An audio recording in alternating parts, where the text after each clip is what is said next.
Sajimon Antony, India American Israel പക്ഷത്തേക്ക് ചാഞ്ഞതുകൊണ്ട് ഇവിടെ പ്രശ്നങ്ങൾ ഉണ്ടാകാൻ പോകുന്നുവെന്ന് പ്രതിപക്ഷം നേരത്തെ മുന്നറിയിപ്പ് നൽകിയിരുന്നു. ഇന്ധനക്ഷാമം വന്നപ്പോൾ, ആദ്യം പാചകവാതക ക്ഷാമം കണ്ടു തുടങ്ങിയപ്പോൾ ആ ഒരു ആരോപണം ഞങ്ങൾ പറഞ്ഞതല്ലേ ശരി എന്നുള്ള രീതിയിൽ ഇപ്പോൾ പ്രതിപക്ഷം പ്രതിഷേധങ്ങൾ സംഘടിപ്പിക്കുകയും ചെയ്യുന്നുണ്ട്. എന്താണ് താങ്കൾ ഇതേപ്പറ്റി വിലയിരുത്തുന്നത്?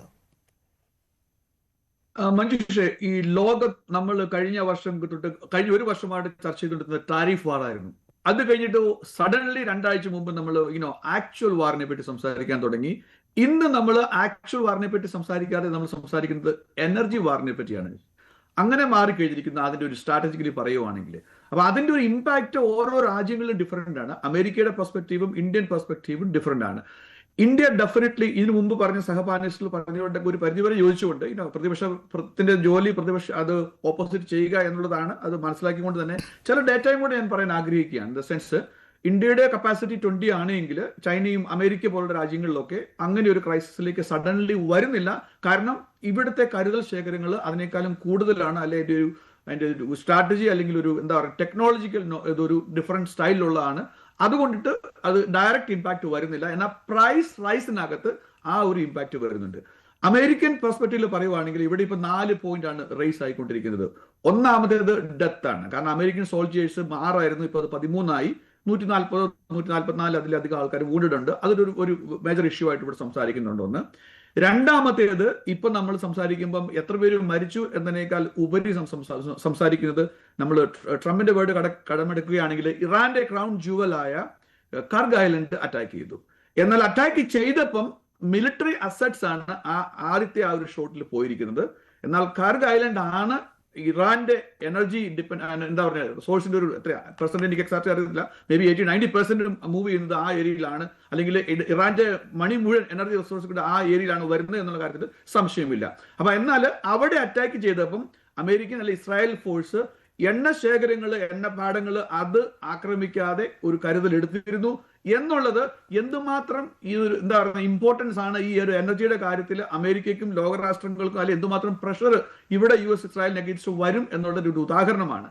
ഇന്ന് അദ്ദേഹം പറയുന്നത്, ഇനിയും ഞങ്ങളെ തിരിച്ച് ആക്രമിച്ചിട്ടുണ്ടെങ്കിൽ, എവിടെയെങ്കിലും US അസറ്റിനെ അല്ലെങ്കിൽ ഇസ്രായേലിലേക്ക് എന്തെങ്കിലും ചെയ്തിട്ടുണ്ടെങ്കിൽ, അല്ലെങ്കിൽ ഷിപ്പിനെ ആക്രമിച്ചിട്ടുണ്ടെങ്കിൽ ഞങ്ങൾ ആ ഒരു എക്സ്ക്ലൂഷൻ മാറ്റിക്കളയും, ഞങ്ങൾ അവിടെയും ആക്രമിക്കും എന്നാണ് ഒരു വാർണിംഗ് തന്നിരിക്കുന്നത്. മേ ബി അതൊരു വാർണിംഗ് മാത്രമായിരിക്കാം, ഒരു സ്ട്രാറ്റജിയുടെ പാർട്ടായിട്ട് അദ്ദേഹം പറഞ്ഞതായിരിക്കാം. ഏതായാലും ഈ എനർജി ഒരു ഇറാന്റെ, ഞാൻ പറയുന്നത് ഇറാനില് ബോംബ് ഉണ്ടോ ഇല്ലയോ എന്നുള്ളത് ഒരു സൈഡിലിരിക്കട്ടെ. എന്നാൽ അതിനേക്കാളും വലിയൊരു ബോംബായിട്ടാണ് ഇറാന് ഈ ഒരു സ്ട്രൈറ്റ് ഓഫ് ഹോർമസിനെ ഡീൽ ചെയ്യുന്നത്, അല്ലെ ഒരു അസറ്റായിട്ട് നോക്കുന്നത്. അതായത് ലോകത്തിന്റെ എനർജി നെർവിനെ സ്ക്വീസ് ചെയ്ത് ശ്വാസം മുട്ടിച്ച് കൊല്ലാനായിട്ട് ആറ്റം ബോംബിനേക്കാളും നല്ല ശക്തി ഈ ഒരു ഹോർമുസ് സ്ട്രൈറ്റിനുണ്ട് എന്നുള്ളൊരു യാഥാർത്ഥ്യം ഇറാൻ അറിയാമായിരുന്നു. മേ ബി അമേരിക്ക അല്ലെ ഇസ്രായേൽ അതിനെ അണ്ടർ എസ്റ്റിമേറ്റ് ചെയ്തോ എന്ന് ഇവിടുത്തെ പ്രതിപക്ഷവും ഓപ്പോസിഷൻ ലീഡേഴ്സും റേസ് ചെയ്യുന്നുണ്ട് ഇപ്പൊ. കാരണം ഇങ്ങനൊരു ഇഫക്ട്സ് വരുവാണെങ്കിൽ അതിന് എന്തായിരുന്നു അമേരിക്കയുടെ കൗണ്ടർ സ്ട്രാറ്റജി എന്നുള്ള കാര്യത്തിൽ വലിയൊരു ക്വസ്റ്റ്യൻ മാർക്ക് ഈ ഒരു സമയത്ത് ഇവിടുന്ന് വരുന്നുണ്ട്. അതുകൊണ്ടൊക്കെ തന്നെ ഇവിടെയുള്ള ഒരു ചർച്ചാ വിഷയം കോസ്റ്റ് ആണ്. ഈ ഒരു യുദ്ധത്തിൽ എന്തുമാത്രം കോസ്റ്റ് ഉണ്ട്?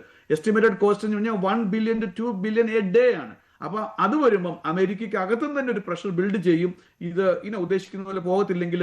അതോടൊപ്പം നമ്മൾ വേറൊരു കാര്യം ഓർക്കണം, ഇത് US കോൺഗ്രസിന്റെ അപ്രൂവൽ ഇല്ലാതെ പോയൊരു വാറാണ്. അപ്പൊ ഇതിനു മുമ്പ് നടന്ന അഫ്ഗാനിസ്ഥാന്, ഇറാഖ് വാർ, അല്ലെ വിയറ്റ്നാം വാർ എന്നൊക്കെ പറഞ്ഞു കഴിഞ്ഞാൽ അമേരിക്കയിൽ ജനത ഏകദേശം 82 തൊട്ട് 96% ജനങ്ങള് എല്ലായിടത്തു നിന്നുള്ള ആൾക്കാരെ സപ്പോർട്ട് ചെയ്ത് കോൺഗ്രഷ്യൽ അപ്രൂവലോട് കൂടെ പോയ വാറാണ്. അപ്പൊ ഇവിടെ 40% അപ്രൂവലോട് കൂടിയാണ് ഇത് പോയിരിക്കുന്നത് വിതൗട്ട് കോൺഗ്രസ് പവർ. അപ്പൊ ഒരു ടൈം സെൻസിറ്റീവ് ആണ്. കാരണം 60 ദിവസം ഒരു ടൈം ക്ലോക്ക് ടിക്ക് ചെയ്യുന്നുണ്ട്. അപ്പൊ അതിനകത്ത് ഇതിനൊരു തീരുമാനമായിട്ടില്ലെങ്കിൽ അത് അടുത്തൊരു പാരയായിരിക്കും ട്രംപിന്. സജിമൻ, അതുപോലെ തന്നെ ഈ ഹോർമൂസിലൂടെയുള്ള ടാങ്കറുകളുടെ, എണ്ണ കപ്പലുകളുടെ ഗതാഗതം അത് പൂർണ്ണമായിട്ടും നിലച്ചു എന്ന് പറയാൻ കഴിയുമോ? അതോ ഇറാന്റെ അനുമതിയോടുകൂടി കപ്പലുകൾ കടന്നു പോകുന്നു? അതുപോലെ തന്നെ അവിടുത്തെ ഒരു വലിയ ആയുധ ശേഖരത്തിൻ്റെ വീഡിയോ ഇപ്പോൾ ഇറാൻ പുറത്തുവിട്ടിട്ടുണ്ട്. അതായത് കപ്പലുകൾ അനുമതിയില്ലാതെ പോയാൽ കത്തിക്കുമെന്ന് കാണിക്കുന്നതിന് വേണ്ടിയാണല്ലോ ഇത്. അത് പഴയ വീഡിയോ ആണോ എന്നുള്ള കാര്യത്തിൽ സ്ഥിരീകരണം വന്നിട്ടില്ല. അതേ സമയത്ത് തന്നെ മറ്റൊരു കാര്യവും കഴിഞ്ഞ ദിവസം സംഭവിച്ചു. അമേരിക്ക ഈ ഇറാൻ്റെ പടക്കപ്പലുകൾ ഇതേ ഭാഗത്ത് തകർത്തിട്ടുണ്ട്. അത് ഈ മൈനുകൾ സ്ഥാപിക്കുന്നതിന് വേണ്ടി വന്ന കപ്പലുകളാണ് എന്നാണ് അമേരിക്കയുടെ വാദം. ശരിക്കും ഹോർമുസിൽ എന്താണ് സംഭവിക്കുന്നത്? ഇപ്പോൾ 2 കപ്പലുകൾക്ക് ഇന്ത്യക്ക് അനുമതി കിട്ടി, അവ കടന്നു വരുന്നുമുണ്ട് ഇങ്ങോട്ട്. മഞ്ജുഷ, ഇവിടെ നിന്ന് നോക്കുമ്പം എന്താ പറയുന്നത്, ഇറാന്റെ ഡിഫൻസ് കേപ്പബിലിറ്റി അത് നേവൽ വഴിയാണെങ്കിലും വ്യോമ ഇതാണെങ്കിൽ പോലും ടോട്ടലി ഡെസിമേറ്റ് ചെയ്തു എന്നുള്ള കാര്യത്തിൽ സംശയമില്ല. അതുകൊണ്ട് തന്നെ ഇറാന് മനസ്സിലാക്കി ഇതൊരു ഓപ്പൺ ആണ്, അമേരിക്കയും ഇസ്രായേലും ഇപ്പോൾ എവിടെ വേണമെങ്കിലും പോയി അറ്റാക്ക് ചെയ്യാൻ ബൈ എയർ എന്നുള്ള കാര്യത്തിൽ സംശയമില്ല. ഇറാൻ തന്നെ അംഗീകരിക്കുന്ന ഒരു കാര്യമാണ്. അതിന്റെ ഒരു റിഫ്ലക്ഷൻ ആണ്. അവരിപ്പോൾ ഒരു വീഡിയോ മെസ്സേജ് പോലും ഇടുന്നില്ല. ഇവിടെ നിന്നുള്ള റിപ്പോർട്ട് അനുസരിച്ചിട്ട് അതേ ഇപ്പോഴത്തെ സുപ്രീം ലീഡർ പോലും പരിക്കേറ്റ് ഒരു വീഡിയോ ചെയ്യാൻ പറ്റാത്ത ഒരു അവസ്ഥയിലാണ് എന്നുള്ളതാണ് മനസ്സിലാക്കാൻ പറ്റുന്നത്. ഏതായാലും ഷിപ്പിന്റെ ഗതാഗത ഹോർമുസ് സ്ട്രൈറ്റിൽ കൂടെ ചൈനയിലേക്ക് പോകുന്നുണ്ട് എന്നുള്ള ഒരു ഇൻഫർമേഷൻ ഇവിടെ സ്ഥിരീകരിച്ചിട്ടുണ്ട്. അതിന്റെ അർത്ഥം എന്താണ്? ഇറാൻ പ്രിഫറൻസ് ആയിട്ട് അവർക്ക് ഏത് രാജ്യത്തെ.